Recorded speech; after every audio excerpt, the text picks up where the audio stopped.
Have you ever come home after a long day, only to realize everything has changed, and not in the way you expected? Clara Jensen had just finished a 12-hour hospital shift, dreaming of a spaghetti dinner with her beloved children. But the moment she stepped inside, she knew something was wrong. The house was eerily silent. Her children's rooms were stripped bare, no toys, no familiar blankets. She called out, "Noah, Lily?" But there was no answer.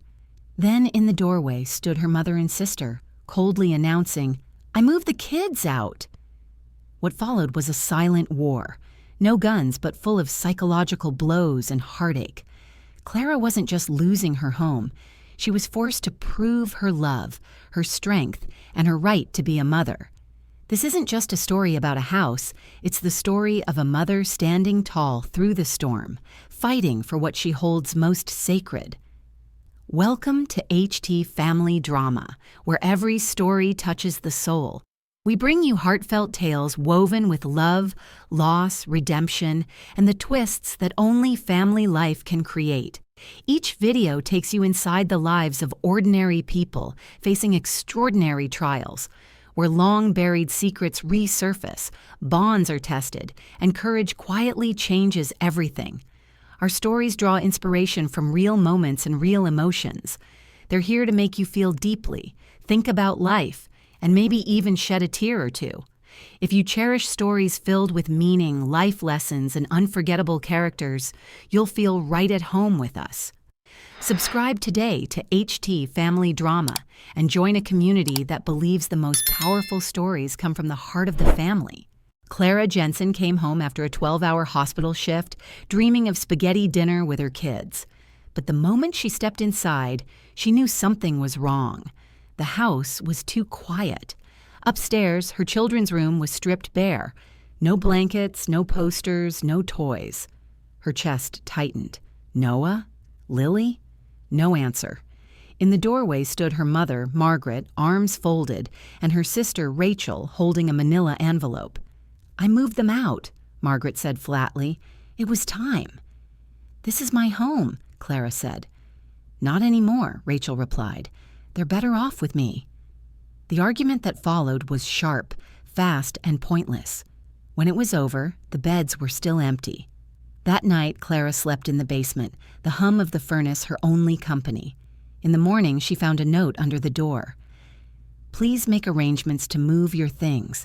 This house is no longer your responsibility." She read it twice, then whispered, "No, not this time." Clara called her friend Sophie, who gave her one piece of advice. "They want you angry. Don't give them that. Document everything." Clara opened an old notebook and began to write. The basement wasn't just a place she'd been pushed into anymore, it was her starting line. The days that followed were tense. Margaret and Rachel avoided Clara, except for short, cold exchanges in the hallway. The upstairs felt like enemy territory now, a place where every glance carried judgment. Clara kept her voice calm, her steps measured. She wasn't going to give them an outburst they could use against her. At night, in the basement, she wrote in her notebook, every conversation, every change in the house, every time she noticed her things missing, it wasn't just habit, it was evidence. One afternoon, she found Rachel in the kitchen speaking in low tones to Mrs. Harris, the neighbor from across the street. When Clara walked in, the conversation stopped. Mrs. Harris muttered a quick goodbye and left through the side door. Clara didn't need to hear the words. She knew the pattern. Rachel was planting seeds. Irresponsible mother. Unstable. Better for the children. The same lies are rehearsed until they sounded like truth. That evening, Clara met Sophie at a small coffee shop 2 blocks away. "They're building a case," Clara said quietly. "I can feel it." "Good," Sophie replied. "Let them. You're building one too. Only yours is real." Sophie slid a flash drive across the table. "This has a template for recording evidence. Dates, times, photos. Fill it in every day." Clara tucked it into her purse. It felt heavier than it should, maybe because it carried the weight of her next steps. 2 days later, Clara began searching the attic. Among the dusty boxes and old Christmas decorations, she found a metal filing case she hadn't opened in years. Inside were mortgage statements, bank records, and utility bills, all in her name. Proof. She took photos of everything, uploading them to a secure folder Sophie had set up. Then she locked the originals in a safe place. At dinner, Rachel made a jab about people who don't pull their weight. Margaret laughed softly, not looking at Clara. Clara took a slow sip of water and didn't answer. It wasn't weakness, it was patience. Every word, every smirk, every sideways glance. She filed them away like pieces of a puzzle she would soon put on full display. That night, alone in the basement, Clara looked over her growing file of evidence. They thought she was quiet because she was beaten. They didn't realize silence was her weapon. They had started this fight. She was going to finish it. By the third week, the tension in the house wasn't just in the air. It was in the walls. Every sound seemed sharper. Every word felt loaded. At breakfast, Margaret spoke mostly to Rachel, as if Clara were a guest who had overstayed her welcome. Rachel talked about upgrades to the house, new paint, new furniture, as if Clara wasn't sitting right there. Clara kept her face neutral, but inside every word was another crack in something that had once been called family. One Saturday, Clara came home from a shift and found a strange car in the driveway. Inside, two men in suits stood in the living room with Rachel, flipping through a folder. When they saw Clara, the conversation stopped. "This is my home," Clara said evenly. "May I ask who you are?" "They're appraisers," Rachel said too quickly. "We're just checking property value." Clara didn't argue. She just smiled faintly, walked upstairs, and wrote it all down in her notebook. Time, date, who was present, evidence. The cracks widened when Noah and Lily came to visit. Margaret insisted on supervising the time Clara had with them. Rachel lingered nearby, pretending to tidy up, but listening to every word. When Clara asked the kids about school, Rachel cut in. "They're doing much better now. No more disruptions." Clara's jaw tightened. She wanted to say 1,000 things, but she didn't. The children didn't need to see a war. Not yet. That night, Clara sat on the basement floor, staring at a shoebox of old photos. Birthday parties, Christmas mornings, lazy Sunday breakfasts, moments that now felt like someone else's life. She picked up a photo of her and Rachel as teenagers. They were laughing, their arms around each other. When had that sister turned into the woman upstairs, whispering to strangers about taking her home? Sophie called later, her voice low and urgent. "I've been doing some digging," she said. "Rachel's been asking around about quick property sales. She's trying to get the house listed without your consent." Clara's grip on the phone tightened. "That's not legal." "Exactly. But she's counting on you not knowing your rights, or not having proof." Clara glanced at her growing stack of documents and smiled grimly. "She's wrong on both counts."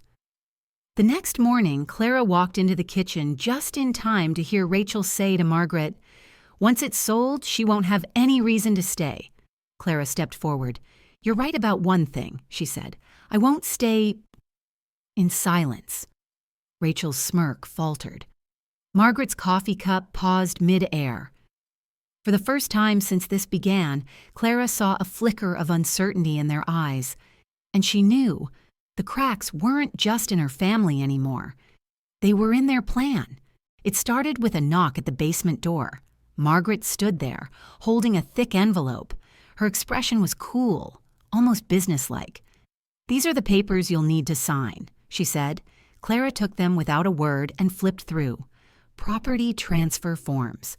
A notarized statement claiming she had no ownership rights. Dates that didn't match reality. Rachel appeared behind Margaret, arms crossed. "It'll be easier for everyone if you just sign now. No lawyers, no drama." Clara looked up slowly. "You're right about one thing," she said. "There will be no drama from me." She closed the envelope, carried it back inside, and photographed every page. That night, she sent the scans to Sophie. Sophie called almost immediately. "These aren't just forged, they're sloppy. Wrong dates, missing signatures, even a notary stamp that expired 2 years ago. Clara felt a small, fierce satisfaction. Every mistake was another crack in their case. But Rachel didn't stop. Within days, Clara heard whispers from neighbors. Unstable, behind on bills, letting the house fall apart. The lies were moving faster than the truth. Sophie's advice was clear. Get ahead of it, quietly. So Clara began meeting with a few trusted neighbors. Over coffee or at the market, she shared small pieces of her side. Nothing exaggerated, nothing emotional, just facts. And facts had a way of sticking. One evening, Clara returned from work to find Margaret and Rachel in the driveway, talking to a man she didn't recognize. He wore a badge clipped to his jacket. When he left, Clara asked, "Who was that?" Margaret's reply was clipped. "Township official, just discussing zoning." Clara knew better. She pulled out her phone and wrote it down. Zoning official visit, 6:42 p.m., driveway meeting. The first real opening came at the monthly neighborhood meeting. Clara hadn't planned to attend until Sophie called that morning. Rachel's on the agenda, something about property maintenance complaints. That night, Clara walked into the community hall, her notebook tucked under her arm. Rachel was already speaking when Clara arrived, her voice smooth and confident. "And as you can see, the current state of the property is unacceptable. We need to take action for the good of the neighborhood." Clara waited for Rachel to finish, then stepped to the front. "I'd like to respond," she said calmly. She opened her notebook and began reading. Dates, receipts, maintenance logs. All proof that Rachel's claims were false. The room was quiet except for the sound of Clara turning pages. When she finished, she looked directly at Rachel. Facts matter, especially when you're talking about someone's home. A few neighbors nodded. The shift was small, but it was there. Later that night, back in the basement, Clara replayed the scene in her head. This was the first strike. It hadn't ended the fight, but it had shown them she wasn't going to disappear. They had the advantage of surprise before. Now she had something better. Momentum. By now, Rachel had learned to mask her frustration in public. But behind closed doors, the smiles were gone. One evening, Clara overheard her on the phone in the kitchen. "She's making me look bad," Rachel hissed. "We have to move faster." Clara stayed in the hallway, out of sight, memorizing every word. Her notebook pages were filling up faster than ever. The next blow came through social media. Rachel had started a private Facebook group, Concerned Neighbors for a Better Street. Clara wasn't a member, but screenshots found their way to her. The posts were slick and calculated. "Some of us have noticed unsafe conditions at the Jensen property. Children deserve stable homes, free from chaos." No names, but everyone knew who they meant. Sophie's advice was direct. If she's going public, so do you, but you do it right. So Clara began drafting a post of her own. Not angry, not defensive, just the truth. She titled it, "For the Record." In it, she explained the timeline. The day she came home to an empty children's room, the forged documents, the false complaints. She attached photos, dated, verified, and then she ended with one quiet line.